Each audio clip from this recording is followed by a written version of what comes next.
మీ బహుజన 9 news. బోధించు, సమీకరించు, పోరాడు.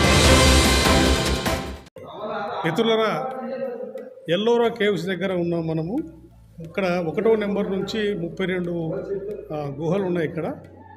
ఇక్కడ నుంచి మొదలయ్యి ఇది ఎక్కడ వరకు ముగుస్తుందంటే దాదాపు 10వ శతాబ్దంలో ముగుస్తుంది. అంటే 10వ శతాబ్దంలో జైన టెంపుల్స్ వరకు ముగుస్తుంది. అవన్నీ మీకు క్లియర్గా చెప్పుకుంటూ వస్తాను. Thank you. మీరు చూస్తూనే ఉండండి.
ఇక్కడ మనము హీనయాన మహాయాన కల్చర్ని చూస్తున్నాం మనము.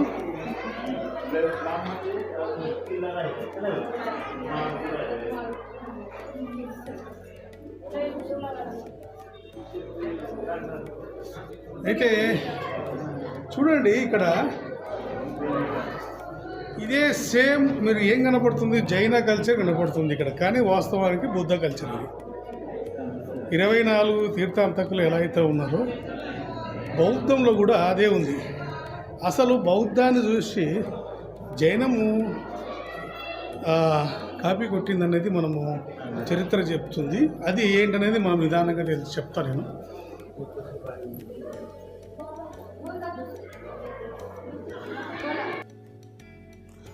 మిత్రులరా, ఈ గుహ మీరు బాగా గుర్తుపెట్టుకోండి.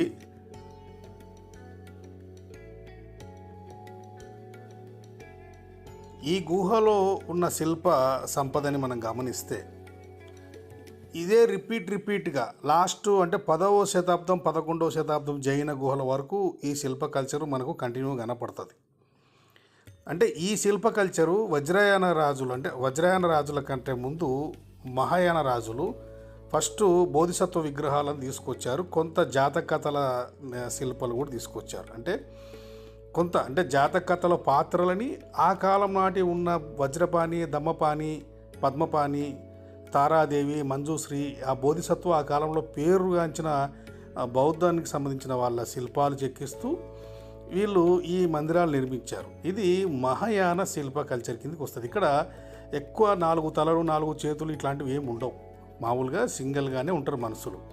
తర్వాత నెక్స్ట్ వజ్రయాన రాజులు అంటే చాళుక్య రాజులు వచ్చిన తర్వాత వీళ్ళకు అంటే జాతకథల పాత్రలకు రూపాలు తీసుకొచ్చారు. మీరు ఈ శిల్పాలని గమనించుకుంటూ ఉండండి, లాస్ట్ దాకా మీకు ఇవే రిపీట్ అవుతాయి. అంటే బౌద్ధం నుండి అన్ని కాపీ పేస్ట్ అయ్యాయని చెప్పడానికి చాలా ఉదాహరణలు ఎల్లోరా గుహలు ఉన్నాయి. ఎల్లోరా గుహలు చాలా ఇంపార్టెంట్ ఈ దేశంలో. మిత్రులారా చూస్తూనే ఉండండి కంటిన్యూగా, ఓకేనా?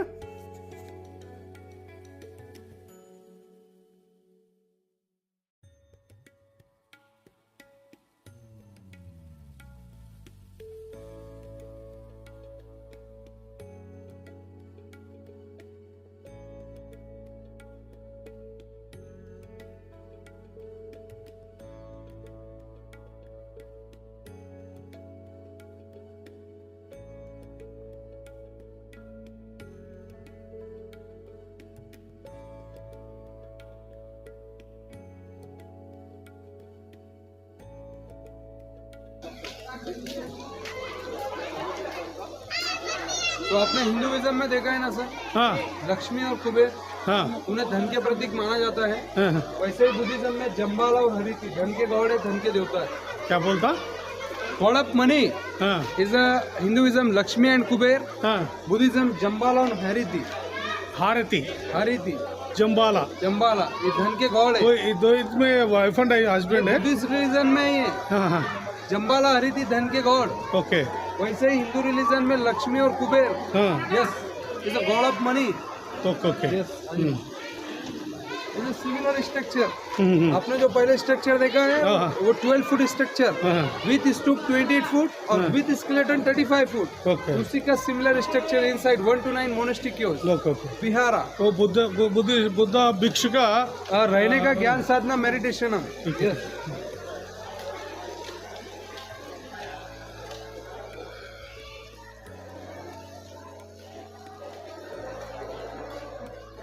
ये सिमिलर 6 फुट। फर्स्ट जो देखा 35 foot, 6 foot yes is 10 foot. Is Vajrapani अपने वज्र से बुद्धा की रक्षा करते हैं। पद्मपाणी धर्म के काम में सहायता करना। ये दोनों उनके शिष्य, उनके साथी, उनके बॉडीगार्ड्स है। ये अंगरक्षक है, ये सेवक है। वज्रपाणी पद्मपाणी, वज्रपाणी अंगरक्षक, पद्मपाणी सेवक, धम्मपाणी धर्म प्रचारक। किधर है धम्मपाणी? इधर उनके बाजू में एक सेविका है, उनके साथ रह के सेवा करना। ये धम्मपाणी। हाँ ये सेविका है। సేవికురాలు हाँ। సేవిక అంటే ये और इधर देखिए जिस पोजीशन में बुद्धा बैठे हैं, बुद्धा को जो ज्ञान प्राप्त हुआ है, जो नॉलेज प्राप्त हुआ है, वो लोगों में शेयर कर रहे हैं। ఓకే लाइफ का सबसे पहला पर्सन बुद्धा सारनाथ बनारस ठीक है धर्म चक्र परिवर्तन मुद्रा में। ओके ओके यस ऊपर कोई तो स्टैच पे वो सोर्स से आई हुई 2 परिया है, सोर्स से आई हुई एंजल परिया एंजल जो गंधर्व है, जो उनको वेलकम कर रही है फ्लावर डाल के। ठीक है फ्लावर डाल के, हाँ यस। हाँ। उनके सर के पीछे में आपको जो चक्र दिख रहा है, हाँ, वो एक धर्म चक्र परिवर्तन। ठीक है। उसकी 24 तीलियां टूट गई हैं, हाँ, जिसे अशोक चक्र में तब्दील कर दिया, जो अपने भारत के तिरंगे के सेंटर में भी अपने को देखने को मिलता है वो। Okay yes birth of Gautam Buddha symbolise the lotus kamal flowers. हाँ, तो उनका जो जब जन्म हुआ था लुम्बिनी कपिल वस्तु में, ओके तो पहला सिंबलाइज आने आता है डबल पेटिस लोटस। ओके ये उनके सेवक हैं, ये वज्रासन में बैठे हैं, वो पद्मासन में बैठे हैं। ओके यस आ जाइए। Is a 10 foot, is a 6 foot. Yes is 10 foot. ये छोटा छोटा जो रूम दिख रहा है आपको, रूम्स वो एम्प्टी है सर। वो ध्यान मंदिर है छोटा छोटा जो रूम्स है ये मेडिटेशन रूम्स है। मैं ध्यान मंदिर ज्ञान मंदिरम यस मेडिटेशन रूम्स ఇవి చిన్న చిన్నవి सुनी है। यहाँ पर ओनली 7 रूम्स। कितना है? 7। 7 लेकिन उनका पॉपुलेशन ज़्यादा था, स्टूडेंट वगैरह ज़्यादा आते थे। लेकिन किसी के भावनाओं को ठेस ना पहुंचे, किसी को दुख ना हो, तो कलाकार में 1 to 9 इज सिमिलर। तो हर क्यूज में आप इंटर करेंगे तो आपको यही रूम्स रिपीट देखने को मिलता है, जो मॉन्क्स के रहने के लिए, ज्ञान साधना के लिए। विहार। Yes 1 minute.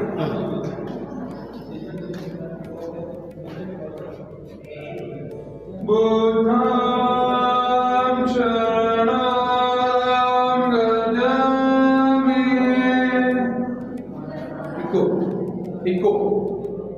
इको बुद्धं शरणं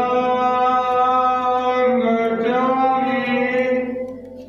पूरा मैं बोलना रिपीट इको आवाज आता है, इको सिस्टम।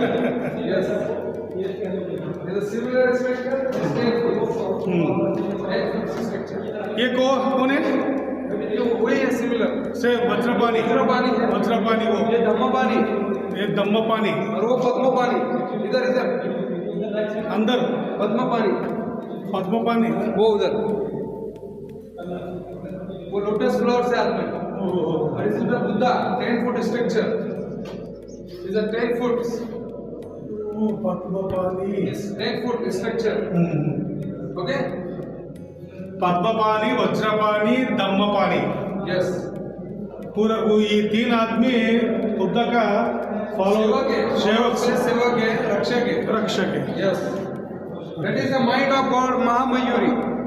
महामाया नहीं मयूरी महामयूरी जैसे हिंदुइज्म में सरस्वती माता ज्ञान की देवी।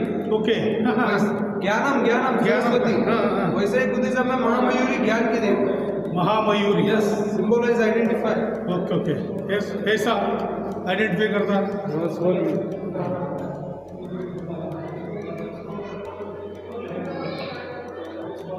महामयूरी सिंबलाइज द मोर। तो लाइटिंग है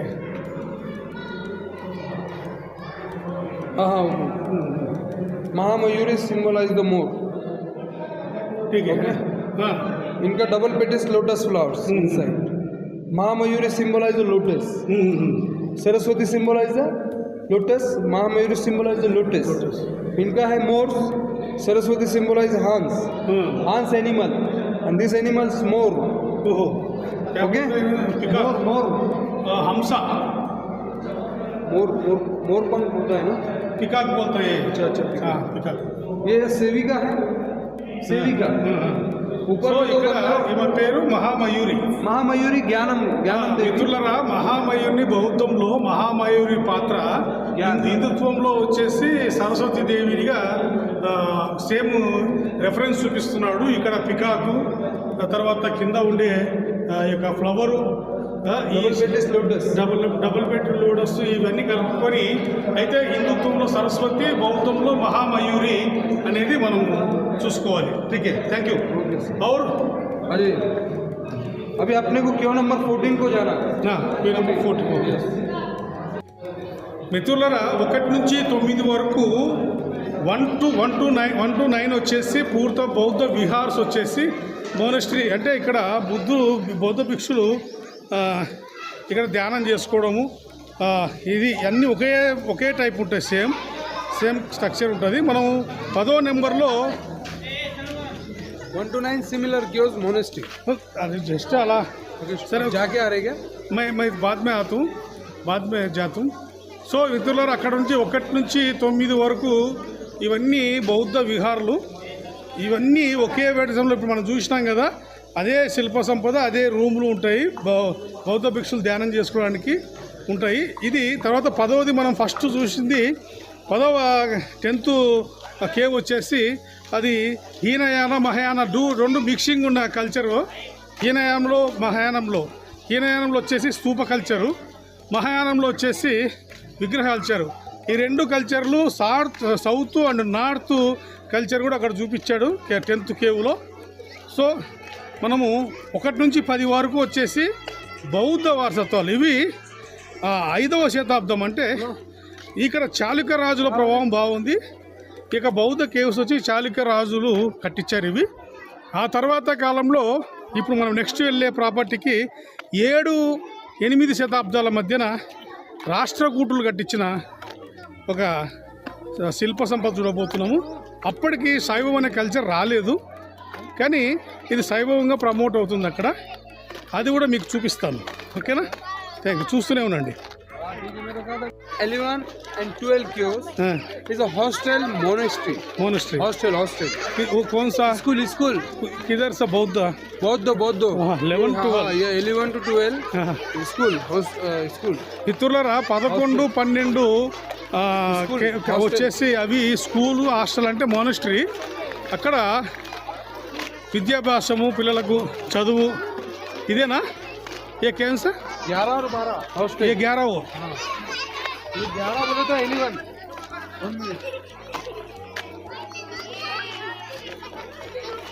ये जो सामने है ये हॉस्टल है नंबर 11 और नंबर 12 ये सिमिलर है. ओके. बुद्धा के जो विचार थे, बुद्धा के जो संस्कार थे, बुद्धा ने जो बता कर गए थे वही यहाँ पर स्टूडेंट को सिखाया जाता था. उससे धर्म प्रचार भी आगे बढ़ाते थे स्टूडेंट लोग. और जो अच्छे से सीख लेता था, जिसको मोक्ष की प्राप्ति मिलती थी, उसको बौद्ध भिक्षु का दर्जा दिया जाता था. तो उनके लिए 11 और 12 ये स्कूल बना है. और यहाँ पर एलोरा क्योस के अंदर में 1300 साल पहले अपने पूर्वजों ने एक सिविल इंजीनियरिंग का मैसेज दिया था. सो बिल्डिंग का कंस्ट्रक्शन कैसा होना चाहिए. तो आप नीचे का जो पिलर देख रहे हैं ये बहुत बड़ा है. नीचे का जो पिलर से बड़ा है, उसके ऊपर का पिलर थोड़ा स्लिम है और उसके ऊपर का पिलर और थोड़ा स्लिम है, ताकि बॉटम वाले पिलर पे वेट ना आ जाए. और यही सब कंस्ट्रक्शन देख के बाहर बड़े बड़े जो बिल्डिंग कंस्ट्रक्शन होते हैं, इसी के ऊपर में रिसर्च करके ही बाहर कंस्ट्रक्शन करते हैं. सुपर. समझ में आया अच्छे से. आर्किटेक्चर हाँ, पूरा बाहर यही कॉपी करके बड़ा बड़ा बिल्डिंग्स कलेक्ट करते हैं.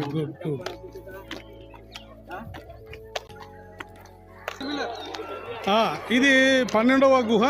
ఈ 12వ గుహ కూడా మానిస్ట్రీనే. పిల్లలకు ఎడ్యుకేషన్ సంబంధించి అప్పట్లో ఆ కాలంలో ఇది నిర్మించారు. సేమ్ 11, 12 సేమ్ 2 ఒకటే. भिक्षु बौद्ध भिक्षु का क्या बोलते हैं उसमें हॉस्टल रेजिडेंशियल एजुकेशन एंड बौद्ध के विचार एजुकेशन. ఇది 12వ. फर्स्ट में अपन ने जो क्योस देखा है sir 1 to 12 Buddhist chaos. 5 to 11th century is the Badami Chalukya dynasty. Okay. 13 to 29 is the Rashtrakoot dynasty Karnataka, starting Dantidurga Naresh and complete period Krishna Pratham. 7 to 9th century. Yes. Is the क्यों number 13 is the testing room. Rock cutting testing room. ठीक है. क्योंकि ये जो rock है basalt जो बहुत soft होता है, कटिंग्स के लिए आसान जाता है. ओके. अगर ये रॉन्ग साइड से कटता है तो वहाँ पर कोई स्ट्रक्चर नहीं बन सकता. ओके. इसीलिए इसको जैसा क्लाइमेट मिलता है ये अंदर से वैसे स्ट्रॉन्ग होता है ये रॉक. और कटिंग्स के लिए बहुत सॉफ्ट आता है, क्योंकि मार्बल की तरह सॉफ्ट होता है. कटिंग्स के लिए बहुत सॉफ्ट है, तो इसे टेस्टिंग के लिए इस्तेमाल किया है. 13 टेस्टिंग का. 14th में क्यों नंबर 14 इज द रावणास खाई. रावणास खाई. यस. ठीक है अंदर तो से। यहाँ पर एक्चुअली में कैसा है सर, पहले ओल्ड के ह्यूमन रहते थे, एजुकेशन वगैरह नहीं था, क्वालिफाइड नहीं था, इन सब चीज़ों के बारे में कोई वैल्यू पता नहीं था। तो सेंटर में गर्भगृह है जहाँ पर शिव पार्वती जी या फिर शिव पार्वती जी का या शिवलिंग पर या फिर किसी देवी का स्ट्रक्चर था। ओके। बट ऐसा बताया जाता है कि यहाँ के बहुत सारे स्ट्रक्चर कट करके कहीं और मंदिर में शिफ्ट करने का प्रयास हुआ है।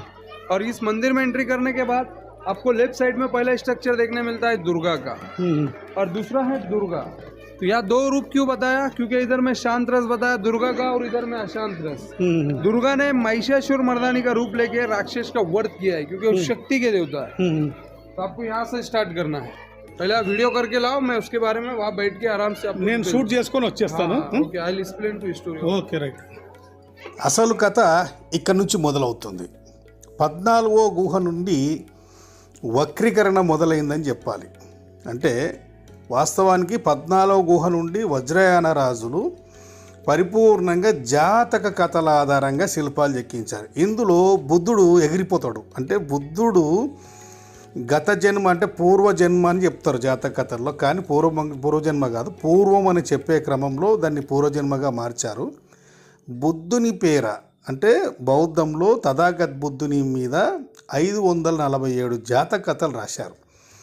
ఈ జాతక కథలలో బుద్ధుడు ఒక్కొక్క జాతక కథలో ఒక పాత్ర, అంటే ఒక జాతక కథలో బోధిసత్వ రాముడుగా, ఇంకొక జాతక కథలో వాసుదేవుడుగా, కేశవుడుగా, అలాగే ఏమంటారు రావణాసురుడుగా.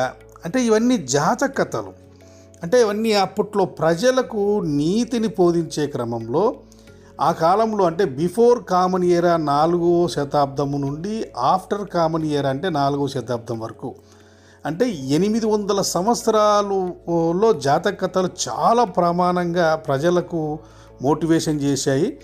ఆ జాతక కథలనే వజ్రయాన రాజులు ఎంత ప్రియారిటీ ఇచ్చారంటే చాలా ప్రియారిటీ ఇచ్చారు వాళ్ళు. అంటే యొక్క శిల్పాలను చెక్కిస్తూ ఈ యొక్క వాళ్ళకి ప్రజలకు అందుబాటులో కంటే ఇంతవరకు మౌఖికంగా చెప్పేది వేరు, అంటే ఏదో బుర్రకథలకనో హరికథలకనో చెప్పేది కాకుండా వాళ్ళు శిల్పాలు చెక్కించి దాని యొక్క జాతకత యొక్క ప్రాముఖ్యతను చూపించారు వాస్తవానికి. అయితే ఇక్కడ సమస్యలు ఎక్కడొచ్చిందంటే ఇక్కడెక్కడ బుద్ధుడు కనపడకపోవడము బౌద్ధానికి మైనస్గా కనపడుతుంది. అంటే అంత వేరే వేరే శిల్పాలు కనపడితే ఈ వైదికులకు ఈ యొక్క కథలు మార్చుకొని పేర్లు మార్చుకొని బుద్ధుడు ఎక్కడ కనపడతాడు, బుద్ధుడిని ఇంకొకటి బుద్ధ మతాన్ని ఒక సన్యాసి మతంగా చిత్రీకరించి, అంటే బౌద్ధం అంత ఆటికే పరిమితం, ఇంకా మిగతా శిల్పాలకు సంపదకు కానీ ఈ చరిత్రకు సంబంధం లేదు. బుద్ధుడు అంటే సన్యాసి ఒక దీక్ష చేసుకుంటాడు, సన్యాసులు ఊరు బేడ తిరుగుతుంటారు, కాబట్టి ఈ యొక్క శిల్ప కల్చర్కి సంబంధం లేదు అనే క్రియేటివిటీ చేసి చాలా చెప్పాలంటే తర్వాత ఈ రీప్లేస్మెంట్ జైనాన్ని కూడా రీప్లేస్మెంట్ చేశారు ఈ శిల్ప కల్చర్. తర్వాత చూస్తూ ఉండండి, చెప్పాలంటే ఇక్కడ నుంచే మొదలయ్యింది. ఇవన్నీ వజ్రయాన జాతక కథల శిల్పాలు, ఇవన్నీ పాత్రలు భూమిపైన నడిచిన పాత్రలు కానే కాదు, ఇవన్నీ కల్పిత కథలు. ఈ కల్పిత కథలని శిల్పాలు చెక్కించారు. అవి తర్వాత కాలంలో ఈ శిల్పాలే దేవీ దేవతలుగా ఇప్పుడు కొనసాగుతున్నాయి. మనము రాముడు అంటారు, కృష్ణుడు అంటారు, రకరకాలుగా ఏవైతే జాతక కథల పాత్ర ఉండో వాటి పేర్లు మార్చుకొని వాటిని కంటిన్యూగా కొనసాగిస్తున్నారు. మిత్రులు చూస్తూ ఉన్నాడు చివరిదాకా మీకు మంచి సమాచారం అందిస్తాను. ఈ శిల్ప సంపద చూడండి మీరు, అంటే మీరు 9-10 గుహల్లో ఉన్న శిల్ప సంపద ఇక్కడ కనపడుతుందని చెప్పాను చూడండి, బాగా గమనిస్తే అవే శిల్ప సంపద కనపడుతుంది. ఇదే శిల్ప సంపద 11వ శతాబ్దం వరకు కొనసాగుతుంది. చూడండి మిత్రులారా కంటిన్యూగా. మీకు ఇంకొక విషయం కూడా చెప్పాలి, బుద్ధుని చుట్టూ దశ కథలు అంటే 9 కథలు చాలా ప్రాముఖ్యం చెందాయి బౌద్ధ కాలంలో. దానిని అందుకే బుద్ధుని చుట్టూ 10 కథలు చూపిస్తారు. అందులో ఈ యొక్క ఏదైతే వరాహ అవతారం కావచ్చు, కూర్మ అవతారం కావచ్చు, తర్వాత పరశురాముడు, ఇవన్నీ వాస్తవం చెప్పాలంటే బౌద్ధ కాలంలోని జాతక కథలు. అవి మనం అల్లంపూరు టెంపుల్లో, పాపనాశి టెంపుల్లో మీరు చూస్తే అల్లంపూర్ పాపనాశి టెంపుల్లో బుద్ధుని చుట్టూ ఈ యొక్క జాతక కథలన్నీ శిల్పాలు చెక్కించింటారు. అంటే ఇవన్నీ వాస్తవం చెప్పాలంటే చరిత్ర చాలా తెలుసుకోవాల్సి ఉంది. అంటే వైదికులు ఎంత ప్రాపకండ చేశారనేది మనకు తెలుస్తుంది. చూస్తున్నాండి మిత్రులారా. Largest cutout monolithic sculpture in the world, no joint, one piece stone inside, back to back 10 generation working this temple 200 years completely. Is the Rashtrakoot dynasty Karnataka starting Dantidurga Naresh and completed Krishna Pratham 10 generation working this temple 200 years completely. Is the Kailash. Basically अगर अपन कोई construction करते हैं तो वो नीचे से ऊपर करते हैं, लेकिन यहाँ पर दोनों ही कंस्ट्रक्शन डिफरेंस हुआ है। 1 to 34 का जो कंस्ट्रक्शन हुआ है उसको फ्रंट से कट करके डीप लेकर गए हैं, और कैलाश का जो कंस्ट्रक्शन हुआ है ये top to bottom, bottom to front. तो ऐसा करते करते इसमें 10 जनरेशन खत्म हुआ है, और 200 साल में इस मंदिर का पूरा निर्माण हुआ है। समझ में आया सर? 200 साल 200 years। 7th सेंचुरी में स्टार्ट करे तो 9th सेंचुरी हो जाए। यस सर, हो गया। यस। बट इसमें ओनली कैलाश टेम्पल को 10 जनरेशन लगा है, बाकी पूरा टेम्पल अगर देखेंगे तो 40 जनरेशन 1 to 34 के लिए। समझ में आ रहा है आपके? यस। మిత్రులరా, ఇక్కడ అసలు కథ మొదలవుతుంది. అంటే పూర్తిగా చంద్రముఖిగా మారిన వైదిక సిస్టమ్. అంటే మనము 1వ గుహ నుంచి మొదలు పెడితే 9వ గుహ వరకు, 13వ గుహ వరకు బౌద్ధం కనపడుతుంది. 14వ గుహ నుండి మిక్సింగ్ కనపడుతుంది. అంటే ఏం కనపడుతుంది? వజ్రయాన కల్చర్ కనపడుతుంది. వజ్రయానము అండ్ మహాయానం. 14వ గుహలో ఏం చూపిస్తారంటే ఈ యొక్క మహాయానంపై వజ్రయాన యొక్క ఆధిపత్యాన్ని చూపిస్తారు. మహిషాసుర మర్దిని అంటే మహాయానాన్ని, వజ్రయానాన్ని జయించిన దాన్నే మహిషాసుర మర్దినిగా నేను చాలా కథనాల్లో మీకు చెప్పుకుంటూ వచ్చాను. అయితే అది మహాయానాన్ని ఉన్న మహాదేవ్ కావచ్చు, మహేశ్వర కావచ్చు, అండ్ అసుర అనే పాత్రలు ఏవైతే మహాయానంలో క్రియేట్ అయ్యాయో అవన్నీ బోధిసత్వ విగ్రహాలే, బుద్ధునికి ప్రతిరూపాలే అవన్నీ. వాటిని వజ్రయాన వాళ్ళు అధిగమిస్తున్నట్టు, అంటే ఎక్స్ట్రా క్వాలిటీస్ పెడుతూ, అంటే మహాయానంలో 4 చేతులు 4 తలలు ఉండవు. వజ్రయాన కల్చర్కి వచ్చేసి చాలా శిల్ప కల్చర్ పెరుగుతుంది, కథలు పెరుగుతాయి, జాతక కథలు కూడా పెరిగాయి, అద్భుతాలు మహిమలు కూడా వచ్చేసాయి వజ్రయానంలో. అయితే ఈ యొక్క కైలాస మందిరం వచ్చేసి పరిపూర్ణంగా రాష్ట్రకూటులు 7వ శతాబ్దంలో, అంటే ఈ యొక్క చాళుక్య రాజులు పల్లవుల కాలం తర్వాత ఈ యొక్క రాష్ట్రకూటులు కర్ణాటక నుంచి మొదలైతారు. వాళ్ళు కూడా దక్షిణాది కూడా బాగా పరిపాలించారు, ఉత్తరాదిన పరిపాలించారు. అయితే ఇక్కడ చూడండి, ఇక్కడ మనము మహాయాన శిల్పం ఇది. ఇక్కడ కామన్ సింబల్ ఏంటంటే బుద్ధుని తల్లిని మనము ప్రతి రాజు ఎవరైనా సరే ఇక్కడ మనం ఐకాన్గా గుర్తుపట్టుకోవాల్సింది ఏంటంటే ఏ రాజు పరిపాలన వచ్చినా కూడా బుద్ధుని తల్లిని మాత్రం వాళ్ళు పదిలంగానే ఉంచుకుంటూ వచ్చారు. ఇక్కడ మెయిన్ అదే సింబల్. ఆమెను గజలక్ష్మి అని పిలుస్తారు, కానీ బుద్ధుని తల్లి మహామాయను కామన్ సింబల్గా తీసుకొస్తారు. ఎన్ని శిల్పాలుగా బుద్ధుడిని ఎన్ని రూపాలు మార్చినా ఆమెను మాత్రం మార్చలేదు. ఇది క్లారిటీ మనం ఫిక్స్ అయిపోవాల్సింది ఇక్కడ. అలాగే ఇక రాష్ట్రకూటులు మొదలు పెడితే ఇది ఎక్కడ వరకు ముగిసిందంటే దాదాపు 11వ శతాబ్దం వరకు ఈ నిర్మాణం కొనసాగింది. అంటే శిల్ప కల్చరు ఒక్కొక్క రాజులు శిల్పాలు చెక్కిస్తూనే వచ్చారు. అంటే ఒక రాష్ట్రకూటులు మొత్తం దీని నిర్మాణం పూర్తి చేయలేదు. రాష్ట్రకూటులు పైనుండి శిల్పాలు చెక్కించుకుంటూ వచ్చారు. కింది వరకు వచ్చేసరికి చాలా రాజులు వచ్చారు. అప్పటికి వైదికం కూడా ఈ దేశంలో ఎంటర్ అయింది. అప్పటికి అంటే 10-11వ శతాబ్దాల నాటికి ఇక్కడ వైదిక కూడా కల్చర్ కూడా వచ్చేసింది. అంటే ఇక్కడ చూస్తే మనము ఎక్కడ పూర్తి వజ్రయాన శిల్పాల నుంచి తాంత్రిక యాన శిల్పాలు కూడా ఇందులో కనపడతాయి. అంటే తాంత్రిక యానం అంటే ఏంటిది? వజ్రయాన శిల్పాలకి మహిమలు, మంత్రాలు, అద్భుత శక్తులు ఉన్నాయి అని చెప్పేదే 10వ శతాబ్దం నుండి మొదలవుతుంది తాంత్రిక యానం. 10వ శతాబ్దం నుండి ఈ శిల్పాలకు వైదిక బ్రాహ్మణుల మాయలో రాజులు పడిపోయారని చెప్పాలి. రాజులు ఆ శిల్పాలకు మహిమలు మాయలు ఉన్నాయని నమ్మడమే కాకుండా ఆ విధంగా శిల్పాలు కూడా చెక్కించుకుంటూ వచ్చారు. అందులో భాగంగా ఇందులో ఈ యొక్క కైలాస టెంపుల్లో చాలా 10-11 శతాబ్దాల నాటి శాసనాలు చూస్తే ఇక్కడ ఇవన్నీ అంటే విష్ణు, బ్రహ్మ ఈ పదాల శాసనాలు కూడా మనకు కనపడతాయి. అంతకుముందు కనపడవు ఇవన్నీ శాసనాలు. సో ఇక్కడ అలాగే ఈ రాష్ట్రకూటులు మొదట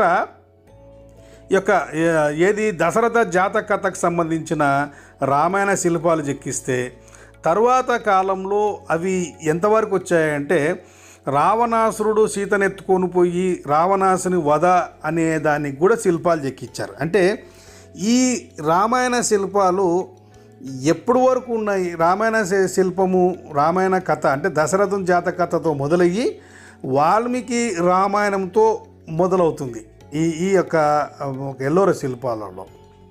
అంటే వాల్మీకి రామాయణంలో ఉన్న ఏదైతే నరకాసురుని వధ ఏదైతే ఉందో అది ఇక్కడ మనకి చూపిస్తుంది. అంటే ఇక్కడ చాలామందికి ఏమర్థమవుతుందంటే రాష్ట్రకూటులు నిర్మిస్తే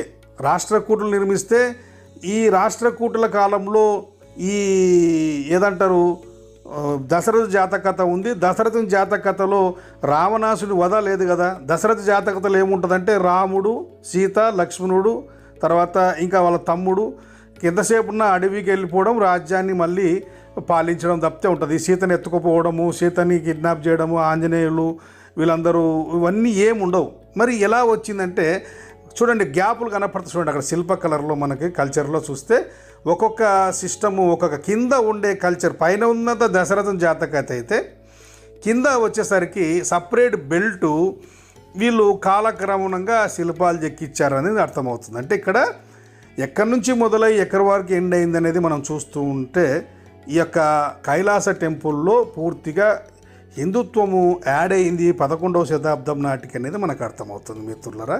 ఇది ఒక ఎల్లోరాలో నేను అన్వేషించి నేను చేసిన కథనం. అయితే ఇంకా మనము చూడాల్సింది ఏంటంటే ముందుకు అయితే ఇప్పుడు జైన గుహల దగ్గరికి వెళ్ళాలి.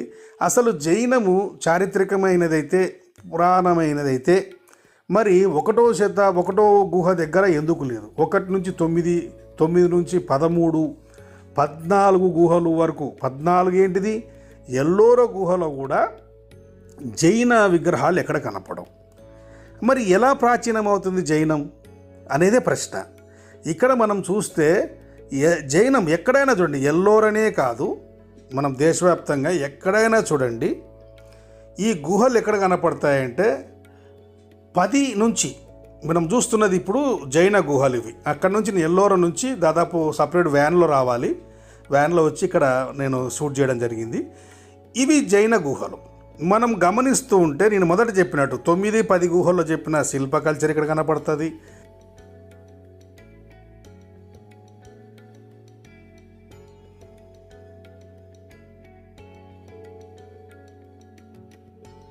సేమ్ టు సేమ్ బౌద్ధానికి శిల్ప కల్చర్ ఎలా అయితే ఉందో, తారాదేవి తర్వాత ఈ యొక్క బోధిసత్వ విగ్రహాలు ఎలా అయితే ఉన్నాయో అదే సేమ్ అదే శిల్ప కల్చరు, జస్ట్ విగ్రహం చేంజ్ అంతే. అంటే ఇక్కడ మనం అర్థం చేసుకోవాల్సింది ఏమిటి? అసలు బౌద్ధం నుండి అన్ని కాపీ పేస్ట్ అయ్యాయి అని చెప్పేసి మనము చెప్పాల్సి వస్తుంది. చూడండి, ఇక్కడ ధ్యాన ముద్రలో కూస్తున్న తీర్థాంతకుడు ఏమైనా తేడా ఉందా? మనం గమనిస్తే బుద్ధుడికి ఈయనకి ఏం తేడా? జస్ట్ ఆయన బట్టలు వేసుకుంటాడు, బట్టలు వేసుకోవడం అంతే. అంటే ఇది కౌంటర్గా జైనం మొదలైందని నా వాదన. చాలామంది చరిత్రకారులు కూడా మింగుపోవడం లేదు నా అన్వేషణ. చాలా కౌంటర్ రెవల్యూషన్గా జైనాన్ని మొదట స్టార్ట్ చేశారు. 10వ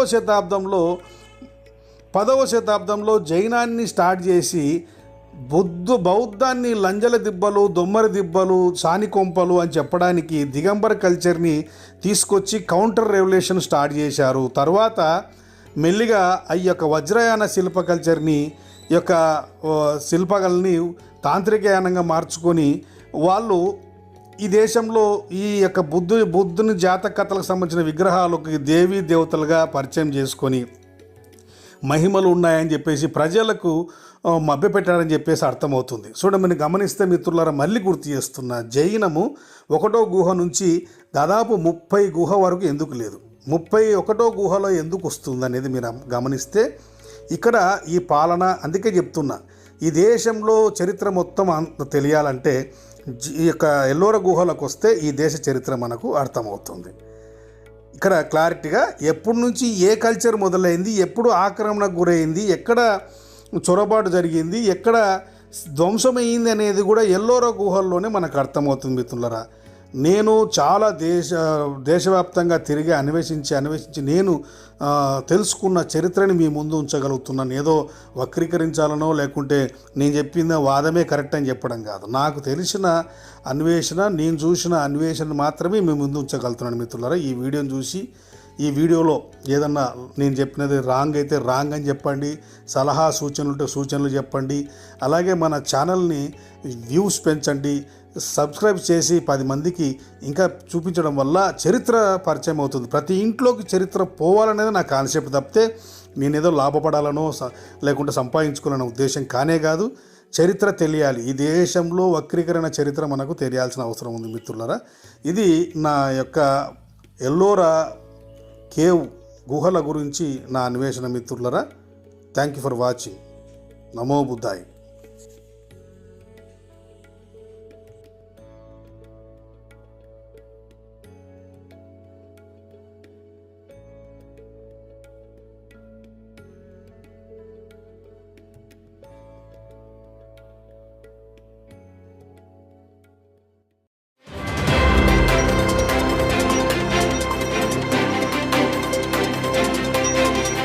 బహుజనుల గుండె చప్పుడు మీ బహుజన 9 న్యూస్. బోధించు, సమీకరించు, పోరాడు.